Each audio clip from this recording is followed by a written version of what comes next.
2022 ഈ മിഷൻ ESAയുടെ science program കമ്മിറ്റിയിൽ അഡോപ്റ്റ് ചെയ്തു. ഡിസംബർ 2022 ESAയും OHBയും സ്പേസ് ക്രാഫ്റ്റ് നിർമ്മിക്കാനുള്ള കോൺട്രാക്ട് സൈൻ ചെയ്തു. 2023 എസ്റ്റോണിയൻ സ്പേസ് ഓഫീസ് OPICയുടെ ഡെവലപ്മെൻറ്റിനെ സപ്പോർട്ട് ചെയ്യുവാനും തീരുമാനിച്ചു. യൂണിവേഴ്സിറ്റി ഓഫ് ടാർട്ടു ഡിസൈൻ ചെയ്യുന്ന ക്യാമറയാണ് OPIC.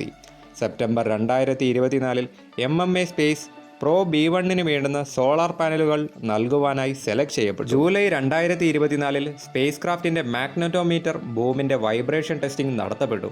അതുപോലെ തന്നെ നവംബർ 2024 പ്രോ B2 ക്യാമറയുടെ സ്ട്രക്ചറൽ ക്വാളിഫിക്കേഷൻ മോഡൽ എല്ലാ മെക്കാനിക്കൽ ടെസ്റ്റുകളും പാസ്സായി.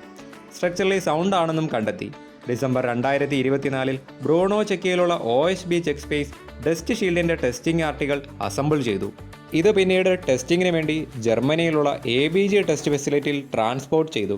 May 2025 Latvian project C-13D photo realistic computer generated ഇമേജുകളുടെ റിസൾട്ടുകൾ യൂറോപ്യൻ സ്പേസ് ഏജൻസിക്ക് നൽകി. ഇത് സ്പേസ് ക്രാഫ്റ്റിലെ ക്യാമറയുടെ വിവിധ സാഹചര്യങ്ങളിലുള്ള ടെസ്റ്റുകൾ നടത്താൻ ഉപയോഗിക്കും. സ്പേസ് ക്രാഫ്റ്റിലെ ഫ്ലൈറ്റ് കമ്പ്യൂട്ടറുകൾ റെഡ് വയർ കോർപ്പറേഷൻ ESAയ്ക്ക് ഡെലിവർ ചെയ്തു.